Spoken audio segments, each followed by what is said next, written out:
నాయకులకి, జనసేన నాయకులకి, తెలుగుదేశం నాయకులకి, తెలుగుదేశం శ్రేణులకి, తెలుగుదేశం నాయకులు వర్మ గారికి, వారందరికీ కూడా నా ప్రత్యేక కృతజ్ఞతలు తెలియజేసుకుంటా ఉన్నాను. మీరు పిఠాపురంలో పవన్ కళ్యాణ్ గెలిపించలేదు. కేవలం పిఠాపురం ప్రజలు పవన్ కళ్యాణ్ ఒక్కని గెలిపించలేదు, 5 కోట్ల మంది ప్రజల్ని గెలిపించారు. మీరు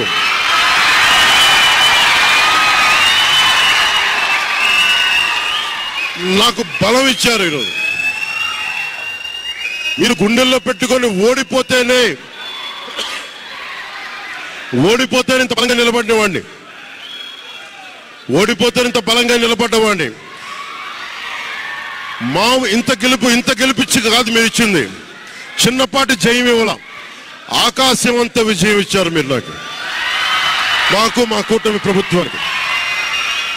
ఇది గుండెల్లో పెట్టుకుంటాం, నిలబడతాం, నిర్మాణాత్మకంగా పనిచేస్తాం. మీ కష్టాలలో మీ ఇంట్లో ఒకటిలాగా నేను ఉంటాను, మీ అందరికీ మాటిస్తున్నాను.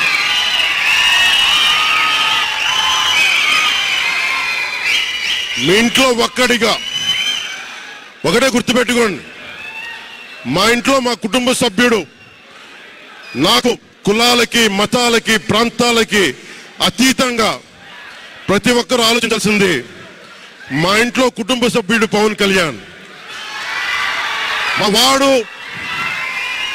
మా వాడు అసెంబ్లీలో అడుగు పెడుతున్నాడు, మా కష్టాల కోసం మాట్లాడతాడు, మా కష్టాల కోసం నిలబడతాడు. అది చేసి చూపిస్తాను.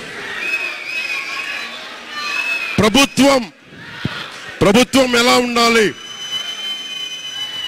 అధికార యంత్రాంగం ఎలా ఉండాలి, రాబోయే రోజుల్లో మీకు అందరికీ చేసి చూపిస్తాం. మళ్ళీ ఒక 10 నిమిషాల తర్వాత మళ్ళీ వచ్చి మాట్లాడతాను. చంద్రబాబు గారు వచ్చారు, వారిని కలిసి మళ్ళీ వచ్చి మేము ఇద్దరం మాట్లాడతాం.